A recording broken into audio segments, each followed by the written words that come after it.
अस्सलाम वालेकुम, कैसे आप सब। मैं हूं जहां से पाकिस्तानी। दो खबरें नहीं मेरे पास। एक तैयब बलोच जिस सहाफ़ी ने इमरान खान के साथ बदतमीज़ी की अदालत में, उसका अभी अपडेट कैसे हुआ सॉफ्टवेयर। और दूसरा जन्नत मिर्ज़ा जिसका दावा था कि इमरान खान के अकाउंट से ज़्यादा फॉलोअर्स उसके हैं, वो अब उसकी क्या कैफियत है वो आपके सामने इस वीडियो में रखूँगा। पहले तैयब बलोच सिंध का एक बंदा जो है वो जनाब उसने बदतमीज़ी की खान साहब से। उसने सवाल अजीब सा किया। उसने खान साहब से कहा कि आपको कभी शर्म आई। अब हालांकि वो किस कॉन्टेक्स्ट में कह रहा है, क्यों कह रहा है, क्योंकि झूठ बोल रहा है कि वो बार बार यही बात कर रहा है कि मैंने तो ऐसी सवाल किया था। हालांकि ये कोई बेतुका सा सवाल है।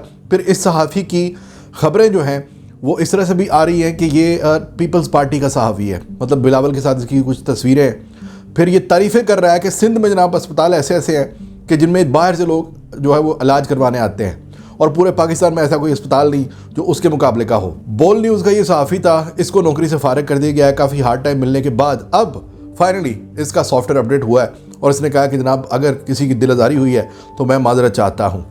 खान साहब से न सिर्फ उसने ये कहा कि आपको कभी शर्म आई या नहीं, जब खान साहब का स्टाइल है कि उन्होंने कहा कि नहीं, जवाब में उन्होंने जब कहा कि नहीं, तो उसके जवाब में फिर से इसने कहा कि आप बड़े ढीठ हैं।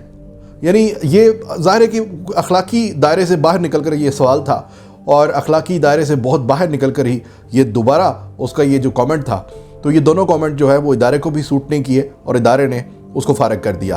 अब उसके बाद वो पहले तो ये कहता रहा कि अब मुझे ख़तरा है, मुझे लगता है ये मुझे मार देंगे, अगर मुझे कुछ हुआ तो इसका ज़िम्मेदार इमरान खान होगा। हालांकि इसको ये भी नहीं पता कि शेर कभी चूहों का शिकार नहीं करते। ये मतलब एक ज़र्रा सा हो कि तुम तो पहाड़ के बारे में बात कर रहे हो कि पहाड़ अगर मुझे कुचला गया तो इसका ज़िम्मेदार पहाड़ होगा। पहाड़ को मतलब खान साहब के सामने तुम्हारी औकात क्या है। तो फिर भी उसको बड़ा वहम है कि पता नहीं शायद मैं जनाब को बड़ा वो फेमस हो गया हूँ। किया भी हम लोगों ने फेमस है उसको। ऐसे बंदे को बेसिकली ट्रेंडिंग में लाना ही नहीं चाहिए था, हमने उसको लाया बाहर किया, तो ये गलती है मेरे ख्याल से, आवाम की गलती है। ऐसे बंदे को जिसको कोई नहीं जानता, मतलब उसके टोटल सहाफ़ती कैरियर में उसको 2 बंदे नहीं जानते, ऐसे बंदे को अपने पूरे पाकिस्तान में फेम दे दी, मतलब इस बात के ऊपर कि जनाब उसने बदतमीज़ी की। और हो सकता है ये पब्लिसिटी स्टंट ही हो।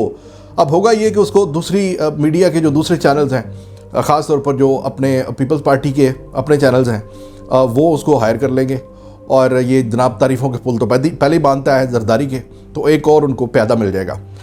दूसरी तरफ आए जनाब जन्नत मिर्ज़ा, जिसको दावा था कि उसके टिकटॉक फॉलोअर्स जो हैं वो खान साहब से ज़्यादा हैं। ये कॉमेंट उसने एक बार किया था एक प्रोग्राम में।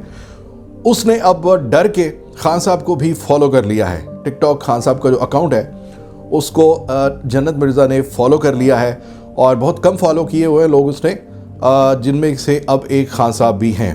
और अब जो कंपटीशन है वो उसको नज़र आ रहा है, क्योंकि जो उसकी सबसे वायरल वीडियो थी जन्नत मिर्ज़ा की, उसके कोई 4 करोड़ के करीब व्यूज़ थे, और खान साहब की जो वीडियो वायरल हुई थी पहली, उसके व्यूज़ जो हैं वो 17-18 करोड़ से भी ऊपर चले गए हैं, बल्कि मेरे ख्याल से 19 करोड़ के करीब हैं। तो ये वजह है। हालांकि मैं कंपैरिजन अगर करूं तो जन्नत मिर्ज़ा को फॉलो करने वालों में पूरी दुनिया के वो लोग हैं जो हुस्न, क्योंकि हुस्न की कोई बाउंड्री नहीं होती। जब कोई आपको खूबसूरत लगता है, वो चाहे कोई चाइनीज़ मॉडल हो, वो कोई इंडियन मॉडल हो, वो कोई अरबी मॉडल हो, आपको अगर वो कोई अच्छी लगती है देखने में तो आप उसको फॉलो कर लेते हैं, रिगार्डलेस कि आप उस मुल्क के हैं या नहीं हैं। लेकिन खान साहब के बारे में ये है कि खान साहब को सपोर्ट वो लोग करते हैं जो इस्लाम, पाकिस्तान, ये 2 चीज़ों को के दायरे के अंदर है, वो लोग उसको फॉलो करते हैं, वो लोग उससे मोहब्बत करते हैं। तो खान साहब की जो फॉलोशिप है ज़ाहिर है कि वो उस हिसाब से ज़्यादा है। तो तकरीबन अब 70 लाख तक पहुंचने वाले हैं खान साहब के टिकटॉक फॉलोअर्स। तो ये जो एक बहुत बड़ा कंपटीशन था जनाब, जो अपने आप में ही वो कंपटीशन बना हुआ था, खान साहब को तो इसकी परवाह भी नहीं थी कि इसके कितने फॉलोअर हैं, किसके कितने फॉलोअर्स हैं पाकिस्तान में। खान साहब ने तो सिर्फ एंट्री ली टिकटॉक पे और रिकॉर्ड बना के वो चलते बने। अब तक के लिए इतना ही। अपना ख्याल रखिएगा। अल्लाह हाफ़िज़। पाकिस्तान जिंदाबाद।